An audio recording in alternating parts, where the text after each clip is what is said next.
The most dangerous trap in America. You look at your business bank account and it has $1 million in it.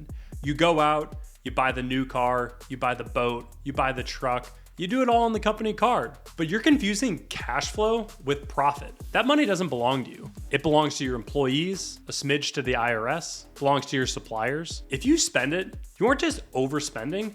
Technically, you're embezzling money from your company's war chest. My promise today is that you're gonna walk away understanding a forensic audit. I'm gonna be running a forensic audit on Mike, who owns a $5 million per year construction business, but is technically broke. Then I'm gonna show you exactly how much to pay yourself so you can start building real personal wealth without starving your business. If we hadn't had a chance to meet yet, my name is Luke Turner. I am the co-founder of Moment Private Wealth, where we help business owners make smarter decisions with their money. Everything from income planning to tax planning and investments, you are going to find it on this channel.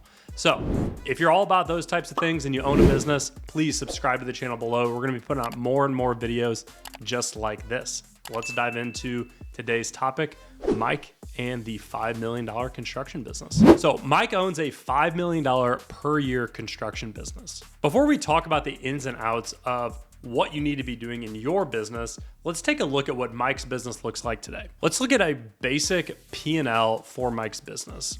We're gonna assume that he's doing $5 million of top line revenue. So that's how much money's coming in the door every year. He has a cost of goods sold of $3.5 million. So in order for him to sell that $5 million in business, he has $3.5 million of costs. And then he's got another $1 million of overhead. Think about this as other employees, office space, things of that nature. That leaves him $500,000 of EBITDA or net income. Okay, I want you to be thinking about this as the profit margin of the business. If I was looking at this P&L, what I would say is that we have a 10% profit margin on this business. Now, here's where a lot of people like Mike fall into a big trap and they end up starving their business and not being able to build real personal wealth. Mike has a big lifestyle, right? He's run a successful business. He's bought his dream home. He bought a boat, bought a vacation house, and before you know it, his lifestyle has ballooned. And he's actually in a place where he's spending $500,000 a year from his business on his personal life. So when we think about the business today, we have this big problem, and it's called taxes. Now, let's assume that $500,000 is going to get taxed at 40%. So he's gonna be in a position where he's gonna owe $200,000. But the issue that a lot of business owners fall into and why they end up starving their business is that they're not thinking about taxes throughout the course of the year, because business owners' taxes work very differently. When I think about business owners' taxes, we don't get a paycheck every single 2 weeks. Some money comes out, and then in April, typically we're gonna get a refund back. Not for business owners. Rather, what happens is as those business profits are coming in, nothing gets withheld. So if you don't have a tax system, a tax strategy in place, you often run into the situation that Mike does, where he feels richer than ever, right? He's got $1 million in his business. He's making $500,000 a year from his business, but he's spending every single dollar. And then when he gets to April of the following year, his CPA tells him he owes $200,000 in taxes. And now he's got to raid his company's war chest, their cash account, that emergency fund, to be in a position to actually be able to pay their tax bill. And he can never get ahead. So Mike has this problem, but what should he do? Well, the reality is what Mike should be thinking about is he needs to fire himself as the owner of the company. He needs to hire himself as an employee of his own company. And the way that he's gonna do that is looking at what are the types of things that he's doing for the business, what would it cost to replace him if you were to go out and hire somebody into his role. So for Mike, what we're gonna look at is $180,000 salary.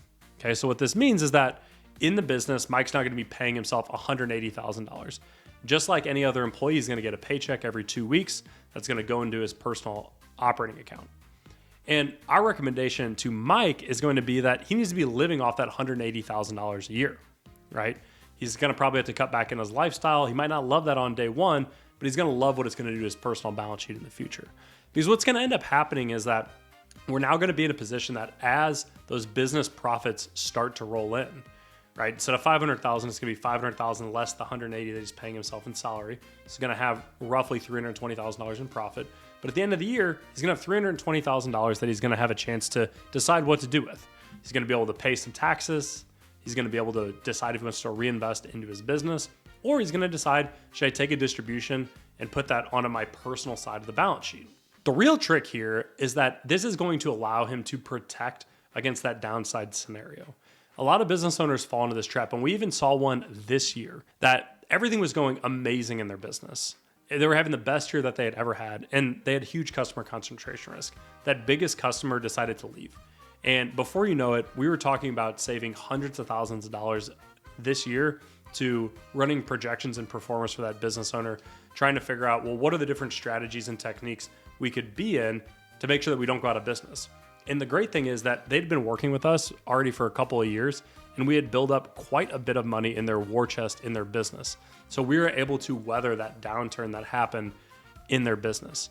Now for Mike, our hypothetical client here, he's not gonna have that luxury, right? He's been taking all $500,000 out, and he's actually gonna end up owing even more money in taxes.